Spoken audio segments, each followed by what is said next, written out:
السلام علیکم ورحمت الله وبرکاتو. صرف 15 ورځې د دې دریو ټکو وظیفه تاسو وکئ نو په زړه کې چې تاسو کم قسمه ارمان وي، کم قسمه حاجت وي، دا ټول په ټول به د الله رب العزت په فضل او کرم سره پوره شوي دي او د ډیرو زیاتو خلکو د دې وظیفې د برکته هر قسمه حاجتونه پوره شوي دي. نو که ستاسو په زړه کې یو حاجت وي، یو ارمان وي یا یو شی ستاسو سخت ضرورت وي کنه، بس د دې دریو ټکو وظیفه تاسو صرف 15 ورځې وکئ کنه، ان شاء الله د الله رب العزت په فضل او کرم سره بس تاسو ټول په ټول حاجتونه پوره شي. صحیح شوم؟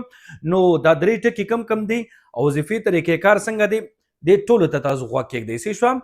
نو دا درې ټکي چې دي کنه دا دي یا بدیع السماوات والارض، یا بدیع السماوات والارض. دا درې ټکي چې دي کنه دا به تاسو 15 ورځې د دې وظیفه کوئ، هر ورځ به تاسو 2000 پیرې دا برابروي چې 15 ورځې تاسو 2000 پیرې دا وای کنه نو دې نه رالل 90000.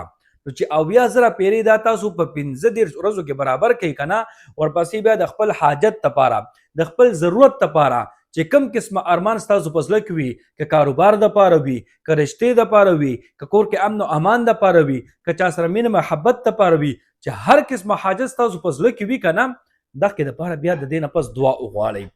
نو چې دا دعا تاسو وغواړئ ان شاء الله د الله رب العزت په فضل او کرم سره به ستاسو دغه حاجت او دغه ارمان پوره کیږي. صحیح شو؟ ښه، دا وظیفه به تاسو کم ټایم کې کوئ نو د دې څه مخصوص وخت نشته دی چې کم ټایم به ستاسو ته ملاویږي، په ټوله ورځ کې به دا تاسو 2000 پیرې برابروئ.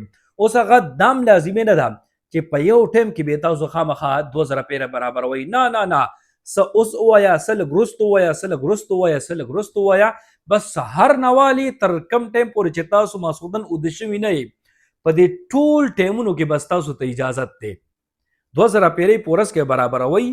15 ورځې تاسو دا وظیفه وکئ، ورپسې د خپل حاجت او ارمان پوره کېدو دپاره د الله رب العزت نه دعا وغواړئ.